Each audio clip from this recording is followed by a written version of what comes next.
Okay, so yeah, 45 arrested in Seattle. I mean, this was in King County, and they were planning to demonstrate to abolish the police department in Seattle. What it was, they torched one of the construction sites. They hurled explosives and projectiles at police officers. I believe 21 police officers were injured due to the mayhem. One had a severe injury to his leg from explosives, and he was rushed to the hospital, obviously. And yeah, 45 people have been charged for obstruction, failed to obstruct, and dispersed around the crowd. It's pretty crazy, man. I mean, even federal agents has been deployed there to protect the federal buildings, like in other major cities. But this is one of the things that we're going through. A lot of democratic cities are really suffering from this. I mean, I know the leadership, and I understand like young people as we are upset about what's going on, but like I said, these are not good examples on how to get your point across, man. Throwing your life away for something senseless. This happened around 2:15 on Capitol Hill, and then the zone was launched. The crowd traveled about to block south to 12th Avenue and Jefferson Street towards the construction site. There was just many individuals there. Once back in Capitol Hill, rioters spray painted the Seattle Police Department East Precinct, right, and attempted to disable cameras, damaging fencing that was erected around the building to try to protect it. Yeah, man, it's crazy. They also hurled rockets, rocks, mortars, explosives, and other projectiles. The videos from the scene. Yeah, man. It's wicked, man. It's just like a freaking circus down there, bro.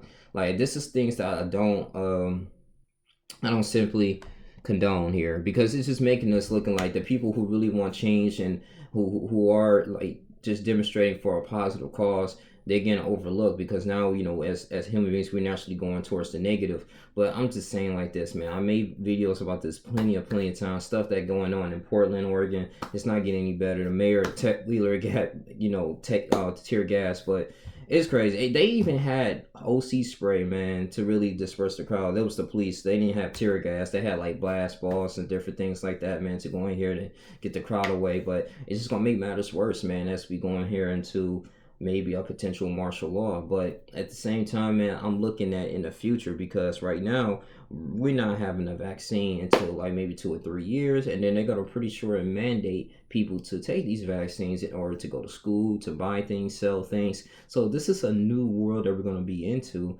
and we have to mentally and spiritually prepare for that. Are you gonna accept it or you're not? And are you going to be cut off from the people? So this is why the United States, is not united right now, and probably won't be because we're simply divided, and we as a people, I feel like, are not resorting to violence in so many manners in order for us to get our point across. Like we really don't take a page of the book of the civil rights leader like Martin Luther King, maybe even the Black Panther movement. Even though they were protecting their own and against racist people and racist cops, they were policing their own communities, inspired in Oakland, California. But I just want to sit up here and say it's this.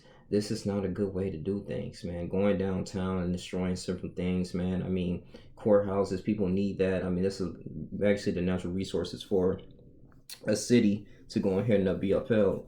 But it is sad, man. I just that's what I just wish and pray that we'll find a solution as African Americans and people in general. And it's just Hispanics, just young millennials, because we have to go about a different way. I mean, I told you before the different phases going here, then getting written laws and policies going on, showing up in suits, setting up productive meetings, putting our money together. Even though the cost of living is constantly going up, and then you have half of America working in low wage jobs, and therefore it's hard for them to really achieve the American dream, having a house and kids and people having children out of wedlock and unable to take care of their child. Now they're forced to be into government programs in order to help them be economically stable. And that's what the Democrats are pretty much are sitting up here and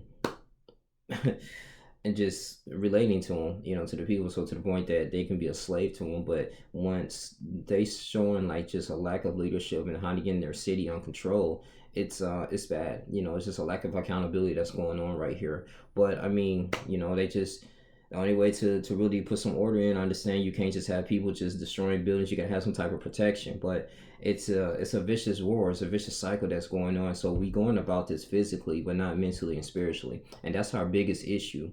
that we're going against right now, man. So I was listening to a pastor, Jason Day, and on YouTube, and he was talking about just in Second Thessalonians chapter 2, 6, 9, and things that we're that we're kind of going through is kind of pretty much relatable in the trials and different things like that, man. But we have to prepare, for the future and for our children. We can't continuously to participate in these type of things and expect growth. At the end of the day, it doesn't work. You have to go from the power of the pen and getting these laws going on, get into positions that you can really be part of in America, like the police force. Join that. Try to become a judge, a lawyer. Run for your district and vote change that way. And then have people around you that can support you and participate in your campaign and intern for your campaign. And you having a set agenda that's going to be really acceptable and suitable for the people in your residency. And then therefore I believe there will be great changes there. But going into just every single day rioting, it's getting really old in this particular moment. So that's my personal opinion. That's all I'm gonna say. You guys continue to like, comment, subscribe. I'm glad no one died from this, but I don't know how worse it's going to get if any major cities are going to participate in this. But this is your boy, Only Junior. You guys continue to like, comment, subscribe, share this video. I appreciate everyone. I'm out. Deuces.